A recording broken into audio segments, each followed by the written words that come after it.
Women of the Wild West, they've been glamorized and immortalized in the movies, theater, fashion, and advertising. But life for the real cowgirl was anything but glamorous. Hard work, long hours were the rule of the day. From the cattle queens, the lady bandits, Candace Savage traces the origins of the women of the Western frontier in her new book, Cowgirls Respect.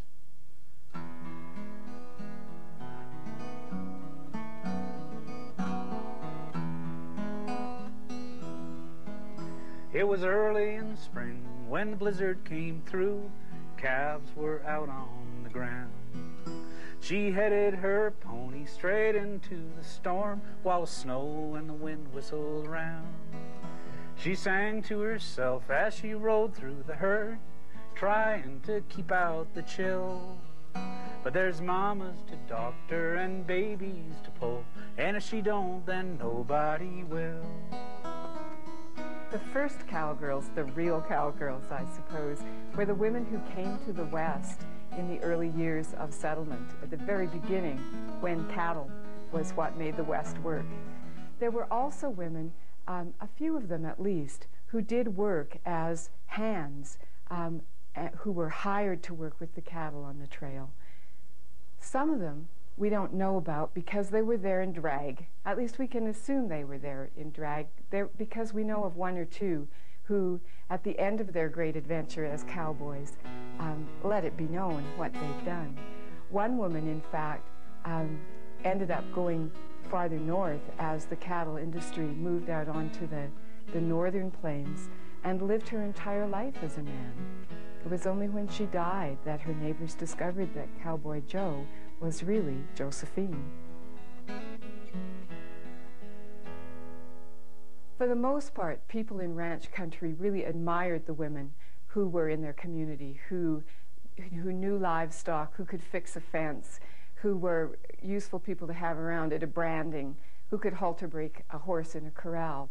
But for some people, these kinds of unusual attributes, these masculine skills, were not desirable in a woman, and they could be used against women sometimes. There was a woman named Ellen Watson, to cite the most dramatic and horrible example of this. She was actually a Canadian. She went to Montana in the 19th century to claim land of her own. Unfortunately for her, she claimed land that the cattle barons, the big boys of the cattle industry, thought really was theirs. She wanted land with water on it, and when she claimed it, they took a very dim view of her ambitions, and they killed her. She was the only woman in the American West to be lynched. From riding the rough string, she sharpened her skills. No cayuse could make her afraid. And she took pride in the work that she did and all of the horses she made. And when the season for rodeo came, you'd find her riding out there. She made quite a sight in her buckskins and boots and a gardenia pinned in her hair.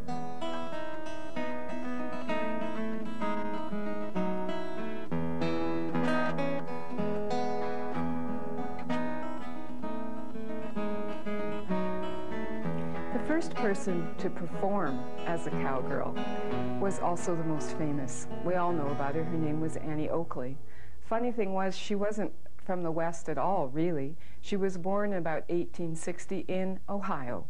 And the reason that she was such a good sharpshooter, so good with a rifle, was not that she'd been out there on the, riding the range. It was that she had been born very poor, and so she had had to figure out very early how to earn a living. She said that from the time she was 9, she'd never had a nickel she didn't earn herself.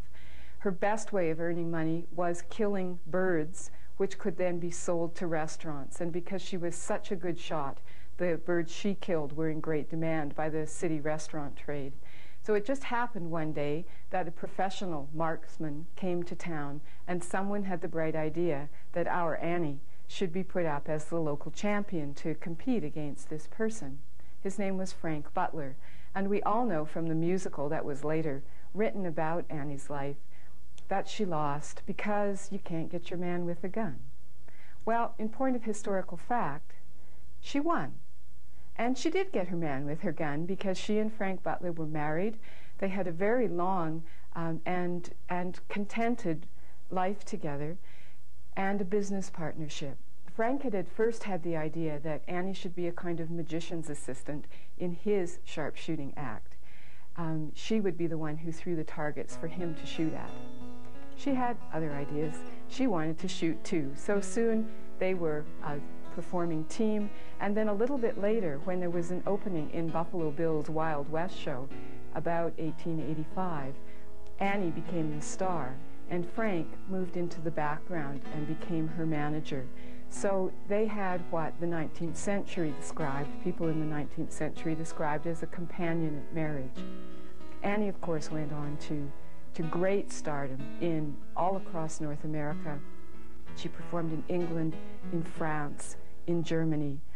She was one of the United States' first great cultural exports, and she opened the way for a large number of women to perform as Western girls.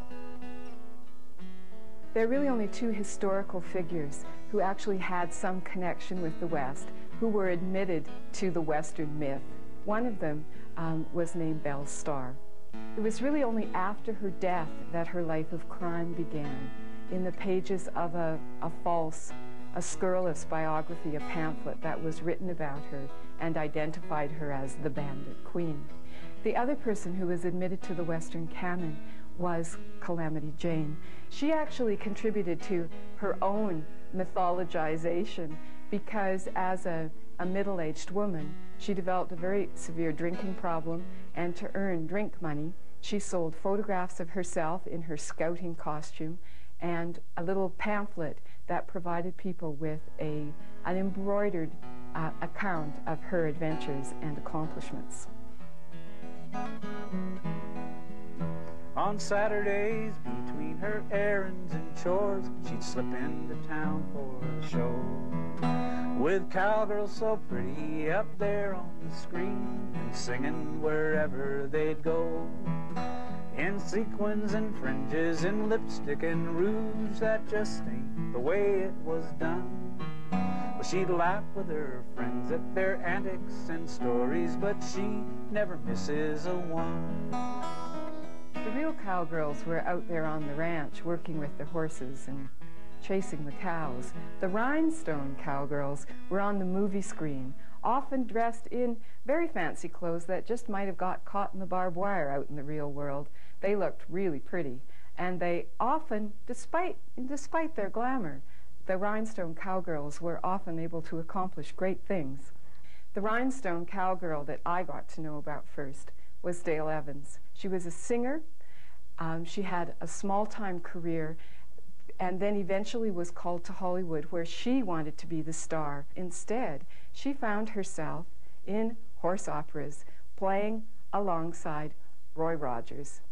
Now, she didn't really think at first that this was a suitable venue for her. Wasn't the most exciting proposal she had ever received, she said. But in very short order, she realized that she was getting more fan mail than at any other time in her career, and she also realized that her co-star was kind of nice. It's a little bit hard now for us to read the cowgirl in a straightforward way. She sometimes represents down-home values, sometimes freedom and independence, sometimes glamour and sexuality.